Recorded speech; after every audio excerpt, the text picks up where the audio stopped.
Brought to you by TechnoSpark 20 series smartphones.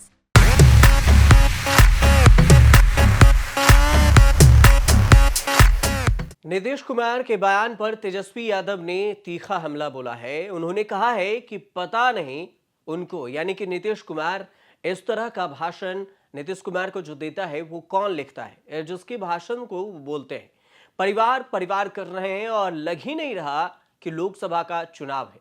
2020 में भी मेरे और मेरे परिवार के ऊपर में भद्दी टिप्पणी की थी बिहार के मुख्यमंत्री नीतीश कुमार की। अगर बात की जाए तो बिहार के मुख्यमंत्री नीतीश कुमार ने शनिवार को कटिहार में एक चुनावी सभा में लालू परिवार पर जमकर निशाना साधा। उन्होंने कहा कि परिवार में जितने लोगों की संख्या है सबको मैदान में उतारने का काम लालू प्रसाद कर रहे हैं।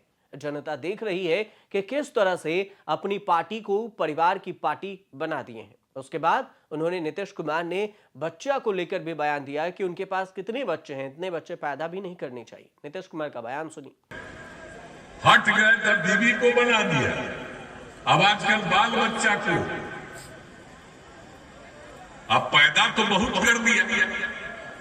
इतना ज्यादा पैदा करना चाहिए किसी को, बाल बच्चा, लेकिन उतना किया और उसी में कई गो बेटी को, दुगो बेटा को, सबको लगा करके।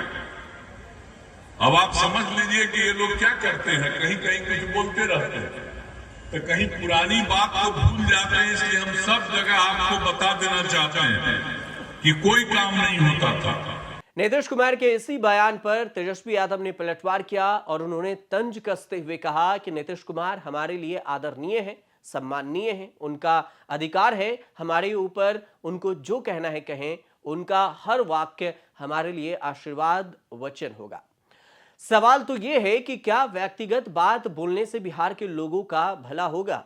इस समय ऐसी व्यक्तिगत बातें बोलनी ही नहीं चाहिए, ये तेजस्वी यादव ने अपने बयान में कहा है। तेजस्वी यादव ने नीतीश कुमार को लेकर क्या कुछ कहा, वो बयान सुनिए। हम लोग देख रहे हैं ऐसी बातें बोलने लगी नहीं था कि लोकसभा का चुनाव होगा। ये कोई परिवार परिवार लड़ रहा है क्या? ये लोकसभा का चुनाव है। बेरोजगारी पे बात कीजिए, बिहार के विशेष पैकेज के बारे में बात कीजिए, शिक्षा स्वास्थ्य के बारे में बात कीजिए, पलायन कैसे रोकेंगे मुख्यमंत्री जी ये बताइए। लेकिन इस तरह की भाषा, और आपको भी याद होगा 2020 में भी उन्होंने क्या कहा था, हमारे परिवार के ऊपर भद्दी बातें बोली थी, आप लोगों ने भी देखा होगा। तो हम तो इस पे ज्यादा कुछ नहीं कहेंगे, हम तो भगवान से यही प्रार्थना करेंगे स्वस्थ रहें, सुखी रहें, है ना। और इससे ज्यादा हम क्या करें? जहाँ रहे स्वस्थ रहे, अच्छे से रहे, खुश रहे। हम तो बस उनके साथ जब थे तो बेटे के रूप में हम खड़े थे, और बुजुर्ग होकर के अगर ऐसी बातें कोई बड़ा आदमी कह रहा तो हम छोटे लोगों की क्या औकात है।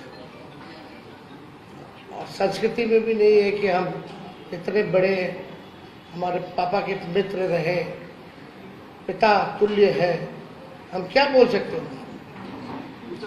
हालांकि वो कुछ भी बोले, वो कुछ भी बोले, तो कुछ भी बोले। नीतीश कुमार के बयान की अगर बात करें तो नवंबर 2020 में बिहार विधानसभा के अंदर सेक्स एजुकेशन पर उन्होंने ऐसा बयान दिया जिसके बाद काफी विवाद हुआ था।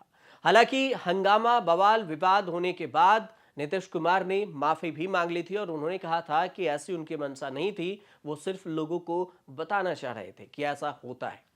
2020 में तेजस्वी यादव ने भी नीतीश कुमार को लेकर कहा था कि चूहे की तरह वो बिल में घुसे रहते हैं। इसके बाद भी काफी बवाल हुआ था। अब 2024 लोकसभा चुनाव के बीच में बयानबाजी का दौर है, एक दूसरे पर बयान वार पलटवार हो रहा है। लेकिन एक दिन पहले ही तेजस्वी यादव ने पहले चरण के मतदान के बाद कहा कि बीजेपी की 400 वाले स्क्रिप्ट वोटिंग से पहले दिन ही फ्लॉप साबित हो गई है। उन्होंने विश्वास जताया कि महागठबंधन बिहार में चौंकाएगा। तेजस्वी यादव ने भी कहा कि प्रधानमंत्री मोदी ने 10 साल पहले जो कहा था वो पूरा नहीं हुआ। 2019 में जो कह रहे हैं और 2019 में जो उन्होंने कहा था वो भी पूरा नहीं हुआ। अब जनता इनके झूठे वादों से ऊब चुकी है। बीजेपी ने बिहार को विशेष राज्य का दर्जा देने की बात कही थी। हैरानी की बात यह है कि अब कोई इसकी बात भी नहीं कर रहा। उन्होंने कहा कि हमने वादा किया है कि हम बिहार को विशेष राज्य के दर्जे के साथ विशेष पैकेज भी दिलवाएंगे। विशेष पैकेज में लगभग 1,60,000 करोड़ रुपए मिलेंगे, यानी कि एक लोकसभा सीट में बात करें तो 4,000 करोड़ रुपए विकास के लिए दिए जाएंगे। ये तो हुई तेजस्वी यादव को लेकर बात, लेकिन अगर बिहार के राजनीति को बता दें कि बिहार में दो गठबंधन काम कर रही है लोकसभा चुनाव को लेकर। एक तरफ है इंडिया तो दूसरी तरफ एनडीए। इंडिया में तेजस्वी यादव हैं राहुल गांधी के साथ में, और राहुल गांधी के साथ जो दोनों के भाषण भी हुई है और कई रैली भी हुए हैं, दोनों साथ मिलकर चुनाव प्रचार कर रहे हैं।